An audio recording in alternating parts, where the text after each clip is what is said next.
nsomba ya nzeru onani akugwedeza koma iyo sikutekeseka. Onani mosayambira kugwedeza Azibambo osatekeseka mukaona wina wake akugwedeza osatekeseka iyayi sizonse zimene zimagwedera zizoti zili nkena kake akuigwedeza mbezayi koma kulibe china chilichonse. Azibambo tateni tipewe, not everything that is shaken has something, has content in it.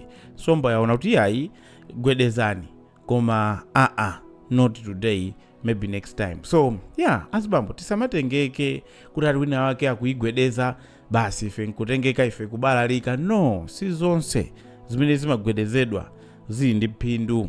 Koma uthenga ndionena kuti chani, ZSC screen printer inabwera kumalawi kuno ndipo yabwera kuzathandiza anthu akuti iwo amaprinta ma t-shirt, ma worksuit, ka branding kulembesa chilichonse amakupangirani mosavuta.